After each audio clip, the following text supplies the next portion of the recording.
Alright, what's going on, guys? Welcome to the third match with Panharmonument. Once again, we don't have white lands. So we're gonna mulligan, well, 4 lands. It's not great, but we're gonna have to keep it. Don't want to mulligan too much. We can put Panharmonicon on the top. So we'll play a plains and pass. Opponent plays a mountain and passes. We draw that Panharmonicon, so we will get Handwear Militia Captain in play. And we will pass. Hopefully this isn't red aggro, because that's going to be pretty bad for us too. Oh, and there's Carry Sev. Well, this is looking bad. We draw a Catcher's Monument. So we have both of our artifacts. We will play the Monument and pass. If we face a lot of pressure in the early game, that could be bad. Handwear Battlements. Okay, so this is definitely an aggro deck. Opponent attacks for 1. They get a token. So we take 3, go to 17. Opponent plays Handwear Garrison. So there we go. They have that combo together now. I think, yeah, let's play Oketra the True, because it only costs 3. It'll give us a token, and then we can play the Militia Captain, and that will activate Oketra. Alright, so Oketra's active, and those Militia Captains are going to flip next turn, provided nothing dies. So it's not terrible. I think we've gotten out of the danger zone. It's really like the first 3 turns when we get into a lot of trouble with red aggro, but this isn't looking too bad right now. Opponent shocks a captain, okay, but Oketra's still active right now, so that's good. If they shock the other one though, that could be a problem. Blazing Volley, okay, so that takes out the tokens, and now we are completely vulnerable because I'm not going to block with the captain. So opponent attacks for 3, get a whole bunch of tokens. Sunscourge Champion, I would rather wait until we have Panharmonicon. I just don't know if we're going to have time. I think we just have to go straight into it. So we will play Sunscourge Champion, gain 2 life, go to 12. Oketra's active again. The Militia Captain is going to flip again. We'll see if our stuff survives. Opponent passes. Yeah, they can't kill anything, so they don't want to attack into Oketra, so that's good. The Captain flips. We draw a land. I guess we can play Panharmonicon. It's not going to do much right now, but for future turns it might be useful. I'm just going to pass. I don't want to attack with the catcher because that's what's keeping me alive. We'll just build up tokens and see where this game goes in a few turns, I guess. Opponent passes. Okay. We draw another Panharmonicon. Well, I don't necessarily need that right now, but okay, we'll play another Panharmonicon. We're going to be getting a ton of value out of stuff if we draw into anything. Alright, we'll pass, and we get a token. Inspiring Vantage, okay. Opponent passes, we draw a land. Well, we can't get value out of anything if we don't draw anything, but we're almost to the point where we can start attacking with the Cult Leader. I just don't want to right now, but maybe next turn will be okay. The Raven Inspector, sure. Okay, at the end of turn, I'm going to put a token into play with Oketra. It's going to make the Cult Leader bigger. We draw, well, hey, it's not a land. This can make our tokens unblockable. But I think the plan here is just to flip Westvale Abbey, get a massive demon, and start swinging with this. This should end the game quick. They definitely don't have any way to deal with flying. I just don't know if they have a way to exile it, but we'll see. They're playing stuff. Cast out, well, that works. That's a bummer. So we just hit a big old reset button there. Shoot, Oketra's not active now. Cult Leader is small. Alright, yeah, so we get a token. Forgot about that. So Oketra is able to block. So that's good. Probably going to keep my opponent from attacking, hopefully. Bloodlust Insider. Okay, not super concerned about that, I don't think. Cast out. Targeting Oketra. Okay.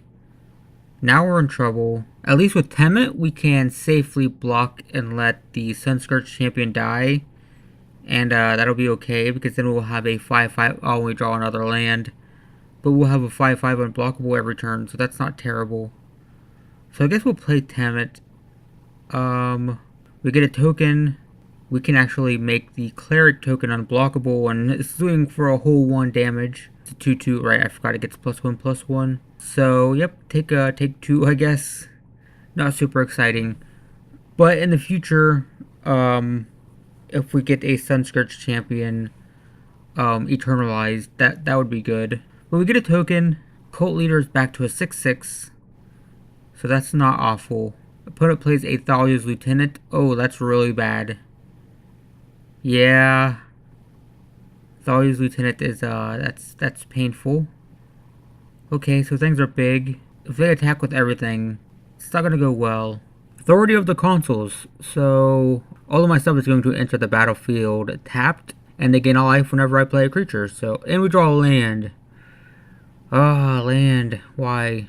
Well, I'm going to make the warrior token unblockable, and then I'm going to attack for 2, which doesn't hurt because it has vigilance, so that's fine. Opponent goes to 16. We will pass, get a token from the cult leader, which comes into play tapped. Oh, and it gets them.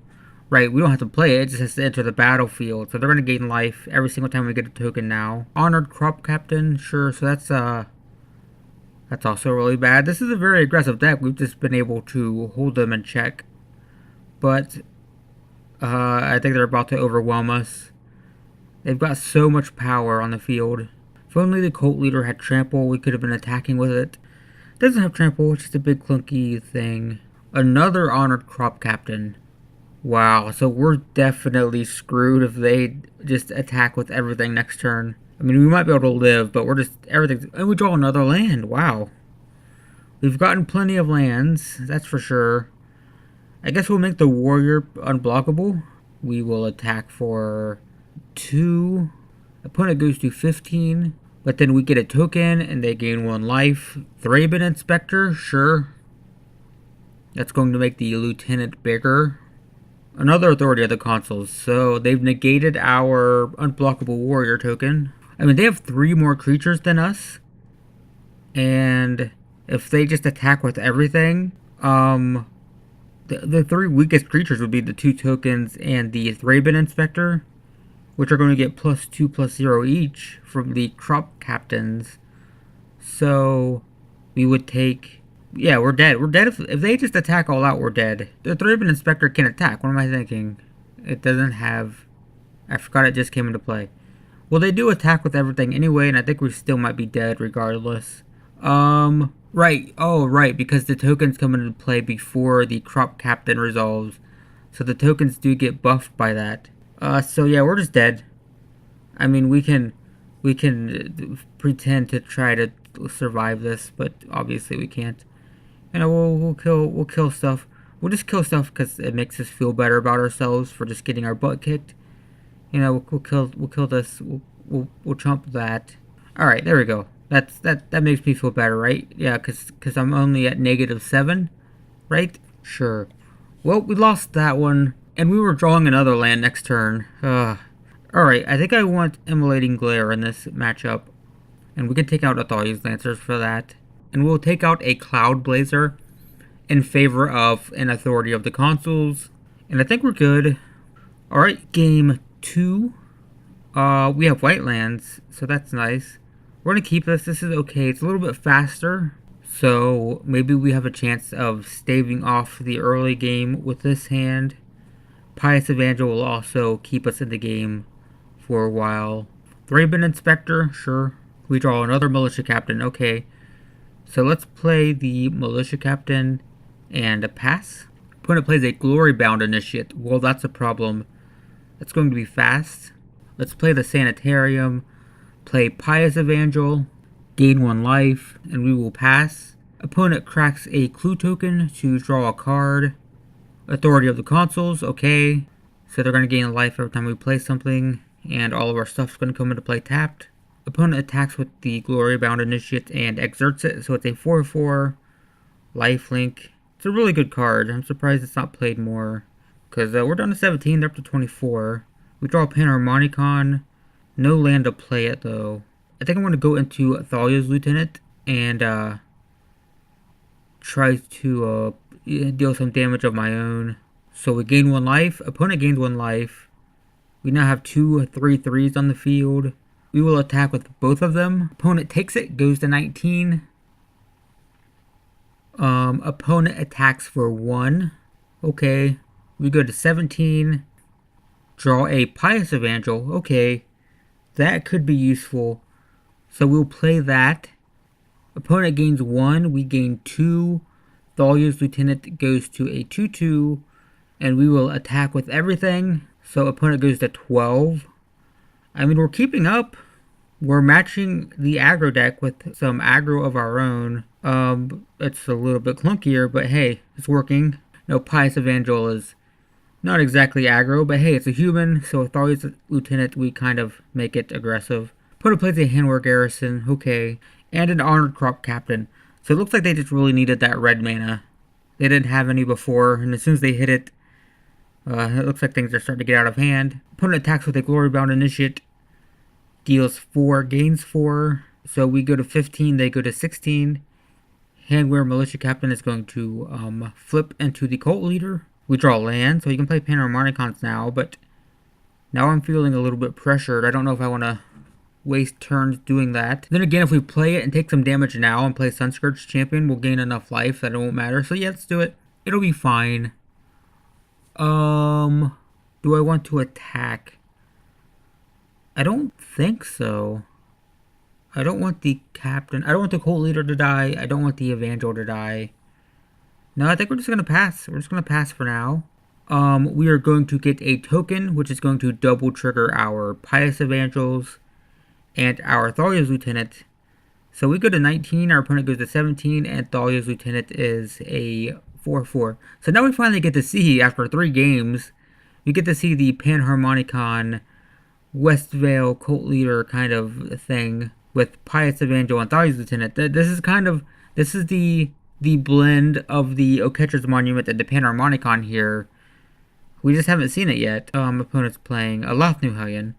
Well, hey, I'm a fan of that. But yeah, we get to double our triggers on Pious Evangel and Thalia's Lieutenant with Panharmonicon, but then the Cult Leader is supposed to be used with Oketcher's Monument, so you see the overlap there. It's just it's a clunky deck. Opponent's going to attack for 4. That's fine. We'll just take it. Go to 15. We draw Plains. That's not terrible. I have a lot of stuff I want to play.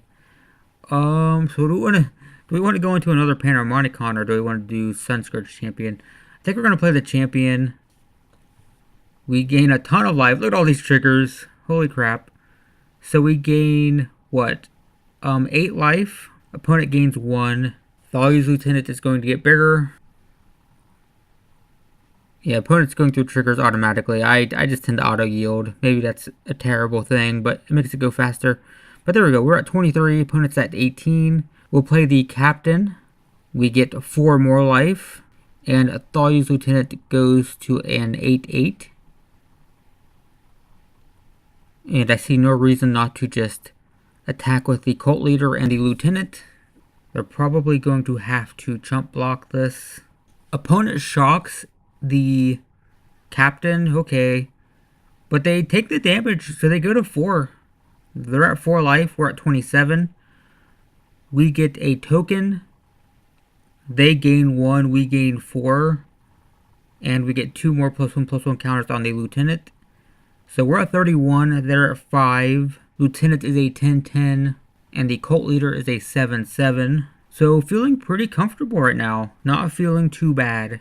Opponent is going to exert the Glory-Bound Initiate and attack with the Honored Crop Captain. Oh, nope, they changed their mind. But the Lothnu Hellion. So that's 8 damage. Not super concerning.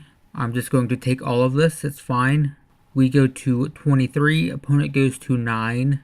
Opponent plays a Declaration in Stone. Targeting the Lieutenant. Okay. So Lieutenant is gone. And we get a clue token. And opponent plays Blazing Volley. So we lose the tokens. Okay. Lothnu Hellion dies. Get a Thraben Inspector. Let's play Panharmonicon first, just to get as many clue tokens as we can. So play Thraben Inspector. We'll also get a bunch of life here.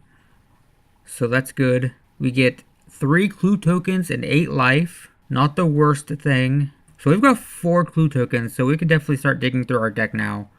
I'm gonna pass because the cult leader has shrank a bit. But we get a token and we gain a bunch of more life. We're at 35, our opponent's at 11. Always watching, sure. That's really good with Glory Bound Initiate. If you saw my how to upgrade the Gideon Marshall Paragon deck. Oh, we draw land.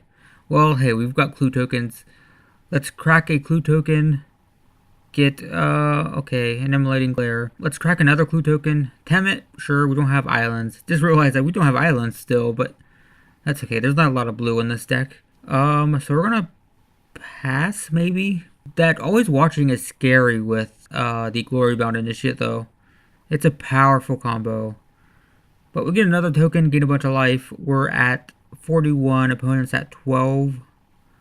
Another always watching. Okay. Opponent doesn't attack, though, so that's nice. At end of turn, we're going to crack another clue token, get authority of the consoles of our own. Draw land. Well, hey, it's an island. We needed that. So let's play Temet so we can start getting an unblockable creature. We get a bunch of life. That went really fast. I think my opponent is finally starting to auto yield. But we're at 47. Opponent's at 13. We'll go to combat. Make one of the tokens unblockable. We will attack for 2. Opponent's going to go to 11. We'll play our authority of the consoles too. We get a token. Gain a bunch of life. Opponent gains 1. So we go to 53. 53 life, feeling pretty good. The problem is that Glory Bound Initiate's just annoying. We do have an Emulating Glare for it, but it's annoying. Opponent passes, we'll draw a card, an island. Oh, a Thalia's Lieutenant. That could be pretty good. Yeah, let's play Thalia's Lieutenant. Tons of triggers. Thalia's Lieutenant goes 3 times, and we gain a bunch of life as well. So we go to 59. All of our stuff gets +3/+3 permanently. 3 +1/+1 counters. Our stuff is big. We're going to make a cleric token thing unblockable. And let's attack with the Sunscourge champion and the unblockable token. So we're taking 5 no matter what. I don't know if they're going to take 10. They do take 10. Okay, so they go to 3. We get a token. We get a whole bunch of life. Thalia's Lieutenant gets 3 +1/+1 counters. So we go to 65. 65 life. Feeling pretty good about this. And opponent concedes. Alright, there we go. Yeah, when you start getting that much life, it just gets kind of stupid. I think we're okay. We're just going to go to game 3. Alright, game 3. This hand is pretty sweet. Totally okay with this. Opponent plays a Plains and a Thraben Inspector, getting a clue token. We draw a land. Yeah, we'll pass. So we've got a pretty aggressive hand. Thalia's Lieutenant and Oketch's Monument can be pretty ridiculous. Opponent attacks for 1, so we go to 19. Opponent plays a Glory Bound Initiate. Well, that sucks. But we will play a Thalia's Lieutenant and pass. Oh, always watching. Uh-oh. This could be really bad. Exerted. Glory Bound Initiate, so it's a 5/5. So we take 7. Go to 12. Opponent goes to 25. We draw Plains. We're going to have to play Oketch's Monument just to have something to throw in front of the Glory Bound Initiate. But, this is really bad. This is why in that Gideon Marshall Paragon video, I said always watching is worth it. Always watching and Glory Bound Initiate together are pretty stupid. And there's a Thalia's Lieutenant, which I also mentioned. Yep. So we're going to take 9.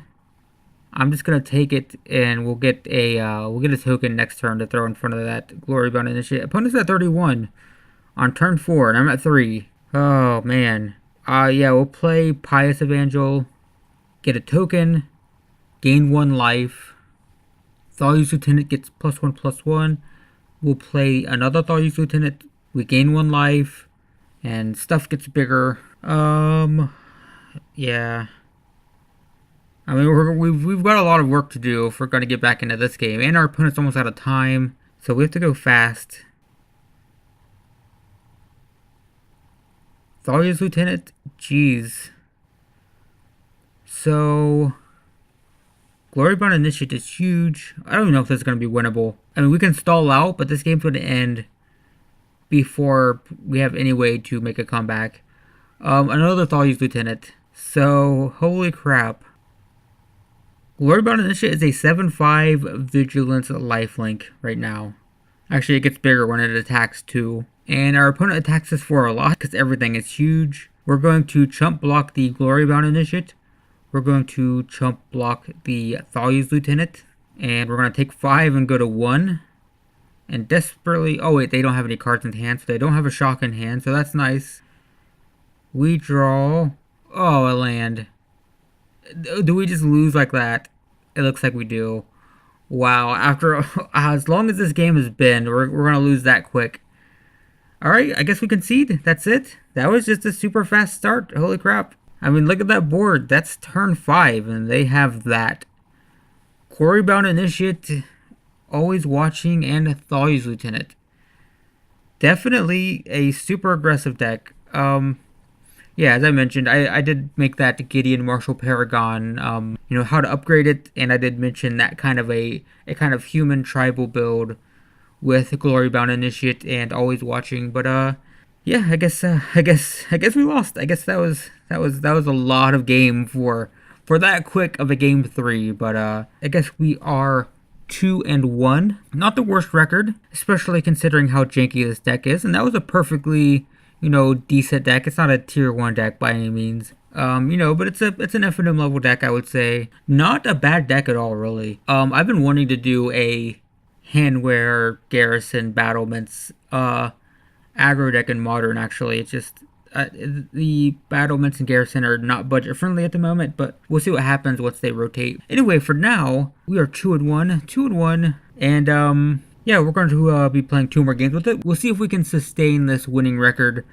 Fortunately, we haven't been matched against Tier 1 yet. That could go poorly for us. But for now, hey, we've got a winning record, and we've got 2 more games ahead of us. So if you want to see those games, check the description. There should be a playlist. And I will see you in match 4.